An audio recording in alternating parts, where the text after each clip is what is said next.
What's up, y'all? Greetings. It's been over a month since I made a video.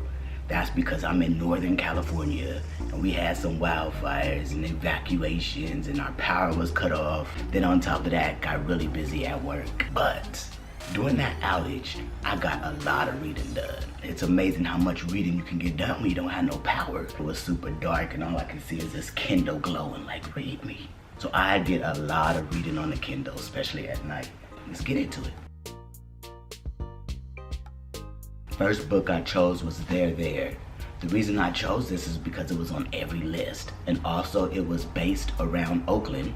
I'm from Oakland. Go Raiders. And also I knew it was about urban natives.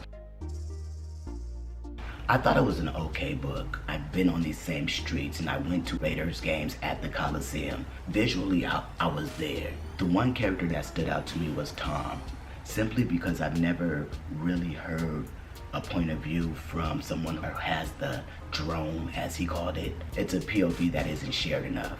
I was really excited about the powwow at the end, and it just sort of let me down. I feel you should not introduce characters if you're not gonna tell me how their story ends. The next book I picked as far as POV was Let's Talk About Love.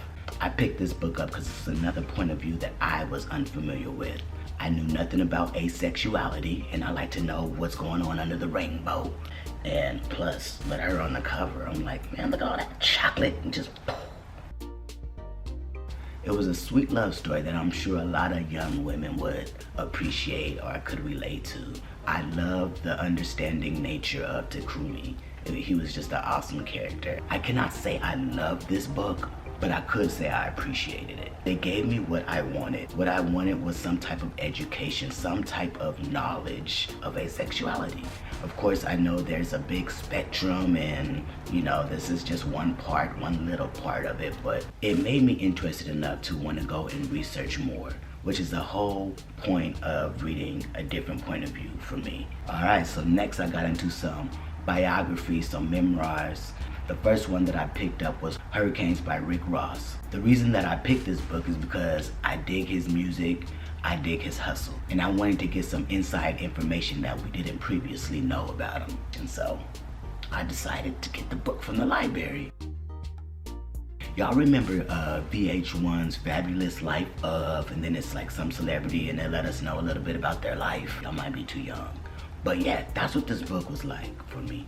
It was typical. It didn't give me too much more than we already knew, and it sort of sprinkled in some generic motivational quotes. It was nothing really eye-opening or shocking. I found the best part to be when he discussed his seizures that he was having and how it encouraged him to be healthier and start looking at his habits. It was an okay read. They put like little lyrics in between the chapters and stuff like that. I dug that. What is the what? Dave Eggers. The reason that I picked up this book was for the point of view and because of the memoir. I've never read a point of view from the Lost Boys of Sudan. I've heard about it for years. I wanted to know what it was like and how he survived to tell this story. I got just that and more. It starts off with him being robbed in Atlanta and in his home.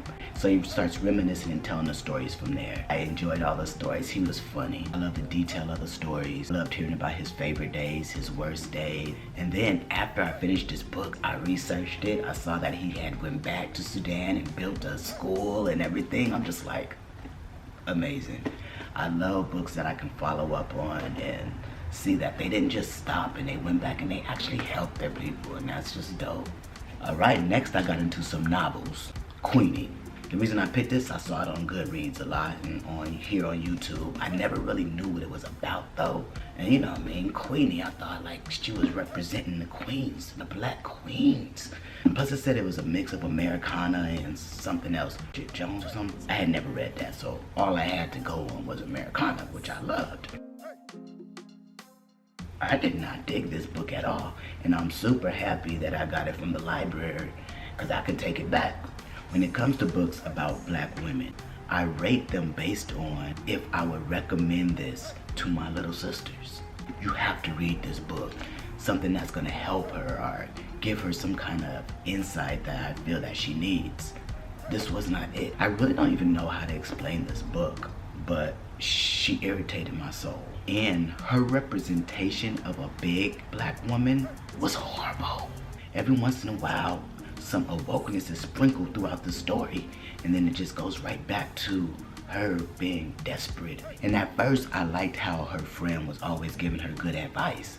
But then when she was like, oh, why don't you date a black guy? And she was like, you know why? And she's like, oh yeah, I shouldn't have brought that up. You mean you shouldn't have brought that up? There was nothing good about this book to me except for the fact that she went to counseling. I support those who go and get help. I finished up the Hoop series. I think that's what it is.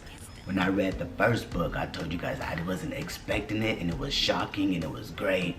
Well, the next two was just as good. I like how it had its own story, but it brought in the characters from the last book a little bit. It was super sexy, it was sweet, it was surprising. I love that the main character was a bigger woman. It was a nice mix of Latin culture.